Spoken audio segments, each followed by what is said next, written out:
Welcome to Wexford Park for the final of the Tom Doyle Senior Football Championship. Looking back on the season, what's been your highlights so far? I think, I suppose there's probably been a few things, but the under-21 hurling was probably the biggest thing because we got to an All-Ireland final. And you know, the senior hurlers gave us so much excitement in Clare, back here in Wexford and up in Kilkenny. But the night of the All-Ireland final, the under-21, for me to see a Wexford team walk out behind the band, you know, in a final like that, that was huge. And then the girls getting to the All-Ireland final and winning it. You know, we've 2 Leinster trophies in hurling. We've an All-Ireland trophy in ladies football, and the Camogie girls were very, very unlucky not to get to the final. So it's been fantastic. Yeah. Just looking ahead then to next year, I know we've got a new football manager in at the moment. So any thoughts on what we expect to see from the footballers this year? Well, the football, Leona, is something that we're actually going to try and build up from the ground up. This thing with Wexford football are going in every year and hoping something's going to happen. We've got to approach the development of football the same way as we have with hurling, in the sense that we try to build pure footballers from the ground up, and that's why I brought David in. He built up that minor team in Tipperary that went on and won an All-Ireland. He built up under 21 teams. Now we know we have the talent.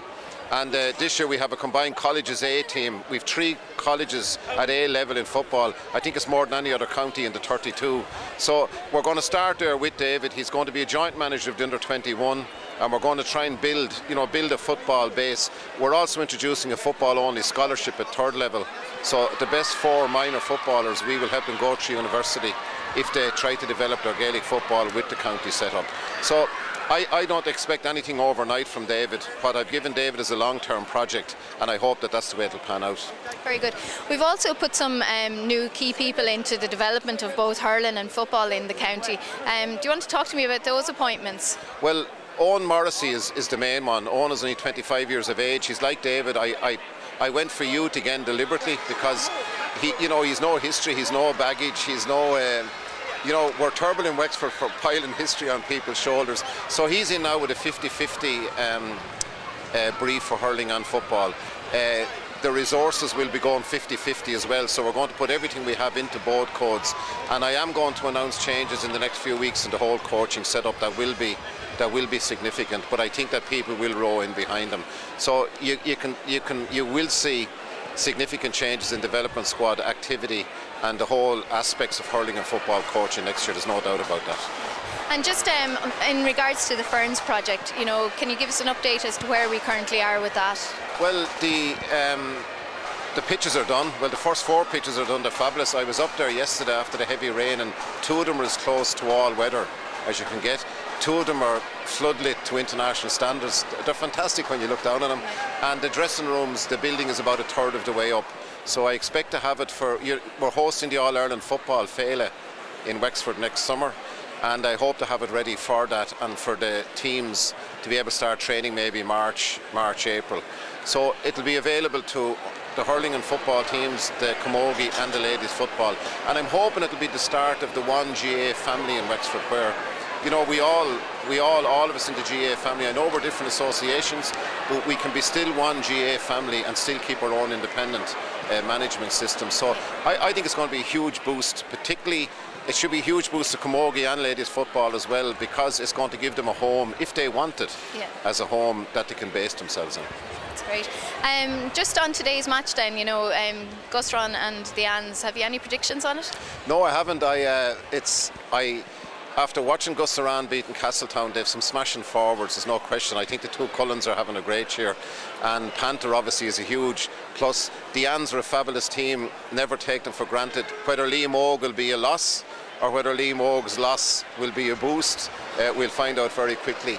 I hope it's a good game, because we've had some, the hurling it was great to see a breakthrough, etc., but the game wasn't what people had hoped for, and I'm hoping today now we'll have a good open game of football. And it's a fantastic afternoon, so much for not playing football in the winter. It's madness, and it's a great occasion. I'm looking forward to it. The under-21 championship, we're down to the under-21s in Wexford. Yes. How do you see that panning out? I don't know how it's going. I know the Martins have big ambitions. They tell me of winning it. Yeah. We went down the road, Leon, of bringing it in the winter like this, so that every lad that wants to play football has no excuse now. It doesn't, you're not choosing between codes. So we brought it in at this time of the year deliberately, for that reason, but also the under-21 inter-county scene starts in February, so it's an ideal time now for Kevin Keogh and David Power to, you know, pick out talent for the squad. So I don't know, it's hard to predict who's going to win it, but and anyway, I'm not going to say it because I'll get into trouble. Yeah. I can imagine. Thanks a million. Going into battle were St Anne's from Orthangan and the men from Gussaran O'Rahilly's. The O'Rahillys went into the game on the back of a tremendous victory in the semi-final stages, where they defeated Castletown. St Anne's, on the other hand, had eked out a semi-final victory at the expense of the Shelmaliers. Just 2 points separated them in the end, and Sean Gall was reliable for St Anne's as he kicked 7 of the 9 points from frees. In the final, though, it was Gussaran who opened their account first, as Graham Cullen kicked the ball inside to Shane, who used his left boot to fire over the first point of the game. Gussaran, 1 point. St Anne's, no score. St Anne's went into the game with plenty of motivations. They lost in the hurling equivalent to the Shelmaliers in a replay, and they also went into this football final without their leading attacker Liam O'Govern, who was sent off for a red card offence near the end of their semi-final. Nevertheless, they soon set about establishing parity after 9 minutes, when Mark Furlong gained possession on the D and he was brought to ground.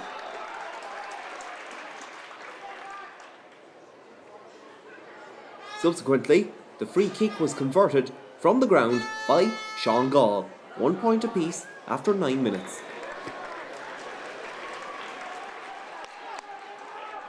Gussaran bounced back though as Adrian Panther Flynn kicked a crossfield ball in on top of Fintan Ryan.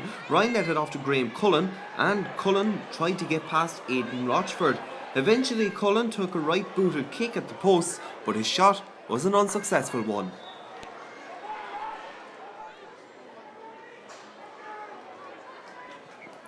St Anne's had burst out of the traps, but they didn't convert their industry on the scoreboard. They had landed a string of wides, and they also had a goal shot denied from Dermot O'Keefe. Brendan Barry kicked this one in though, and David O'Connor let it off to Pierce White. Eventually Kenny Cooney made a burst down the left flank, but his shot went to the left and wide.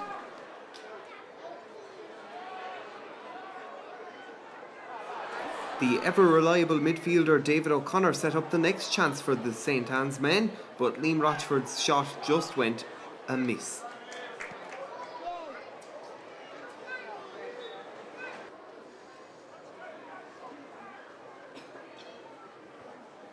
David Keogh's next kick-out would lead to a goal chance for the Sky Blues, as D. O'Keefe broke onto the kick-out and hared his way through past the 13-metre line, but his shot was denied by Keogh, and the ball dribbled out over the end line amid protests from O'Keefe that the ball had actually gone off a Gussaran defender.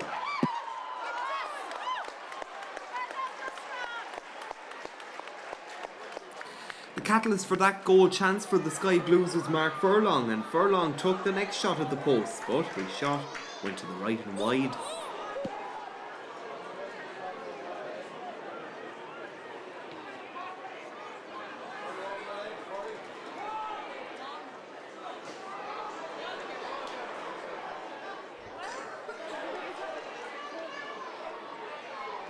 And then came another St Anne's miss as Mark Furlong and Dermot O'Keefe combined to give David O'Connor possession, but O'Connor's shot went to the right and wide.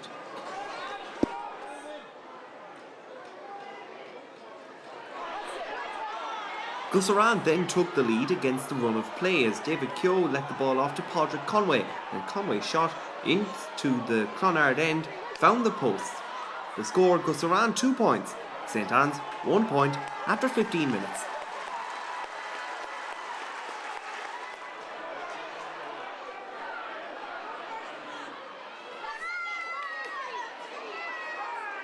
Indeed, Gussaran almost got a goal moments later as Fintan Ryan gained possession from Kenneth Cahill, but his shot was just about denied by full-back for St Anne's, Tomas Cullen.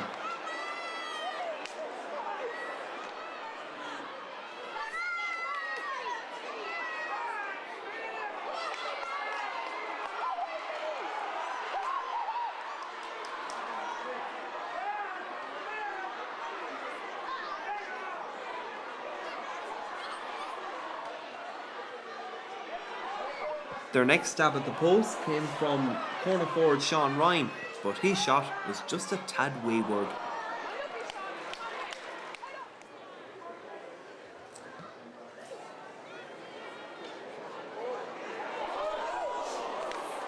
On 20 minutes, the Gussaran lead of 1 point was doubled by Shane Cullen, but Adrian Flynn first had to redeem himself after his shot from a long-range free fell short. Eventually, Flynn intercepted the St. Anne's counter-attack and he set the piece of play in motion, which culminated in Shane Cullen's right-booted kick finding the post. Gussaran 3 points, St. Anne's 1 after 20 minutes.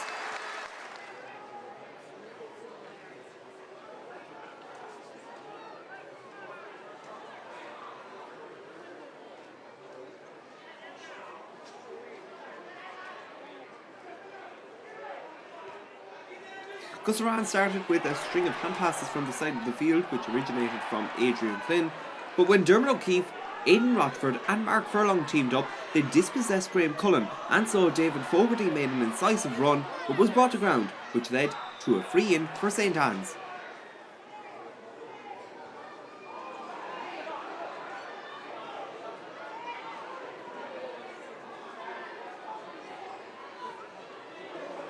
Yet again, St. Anne's went in hunt of a goal as Redmond Barry rolled through a number of tackles and Pierce White's shot on goal was denied by David Keogh. The rebound from Fergus Whelan was also thwarted by the Gussaran defence.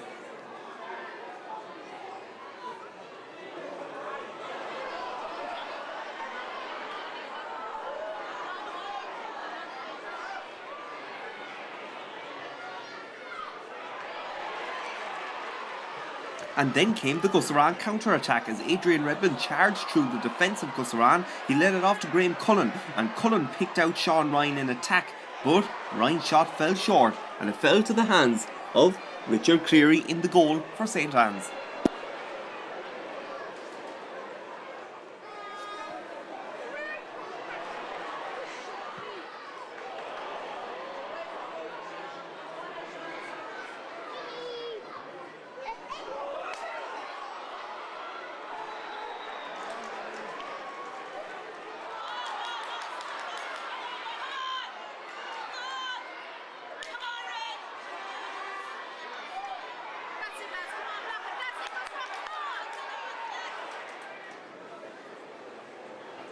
The gap of 2 points was narrowed to the minimum at the 30-minute mark as Sean Gall converted his second pointed free of the day from the place ball after Redmond Barry had been fouled. That made it 3 points to 2 in favour of Gussaran at half time.